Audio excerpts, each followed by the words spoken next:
Close-up of an old, cracked phone on a nightstand. It starts ringing. Then a voice at the other end. What would you do if you got a phone call from someone you buried 5 years ago? Would you answer it? You won't believe. Claire did. And she wishes she hadn't. Here is how all begun. A dimly lit bedroom. Claire, mid-20s, sits at her desk, startled by the ringtone. It was a cold November evening when the phone rang for the first time. The number wasn't saved, but the voice on the other end was one she knew by heart. Claire. It's me. Dad. Claire was shocked and could not believe her ears. Then, flashback sequence of a funeral, rain pouring down, Claire standing beside a casket. From her flashbacks, her father had died 5 years earlier.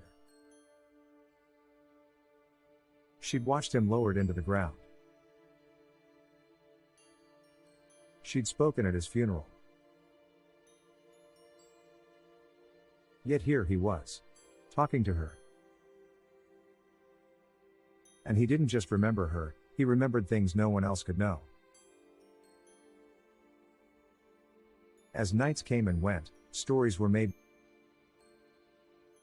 Montage of nightly phone calls, Claire laughing, crying, listening in awe. Every night, at exactly 8:15 p.m., he called.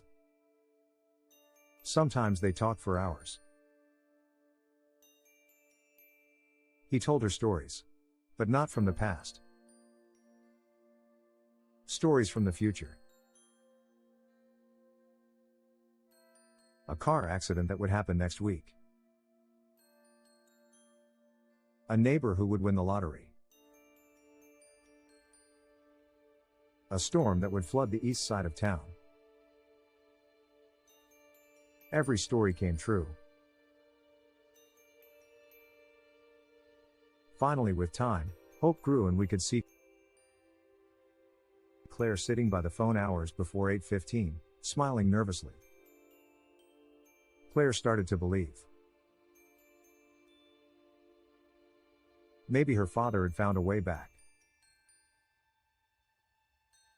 Maybe death wasn't the end. She stopped feeling alone. She stopped grieving. She started waiting for the calls. Then with time grew up a strange shift. Claire notices static in the calls, the voice sounding weaker. But then, the voice began to change. Some nights, he sounded tired. Other nights, his tone was colder.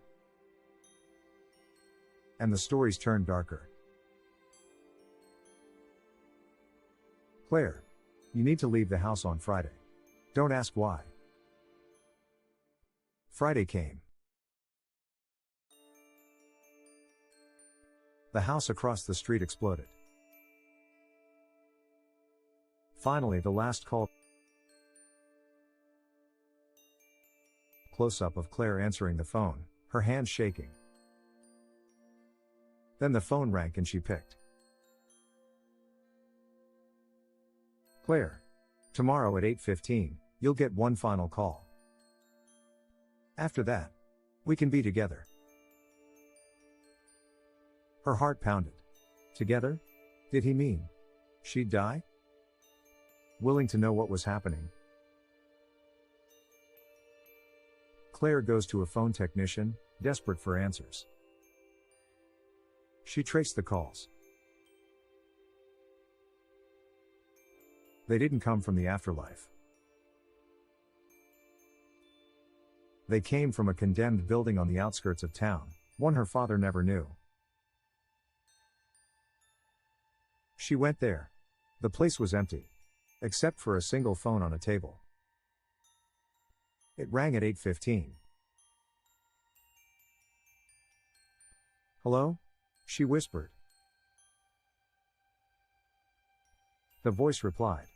But it wasn't her father anymore. It was something else. Something that said her name in a way no human could. Silence and fear in her, then Claire walks away from the building, the phone still ringing behind her. She never answered again. But every night at 8:15, her phone still rings. And she still wonders. If she answered, would she finally be with her father, or something far worse? From Claire's story, we understand that some calls should never be answered.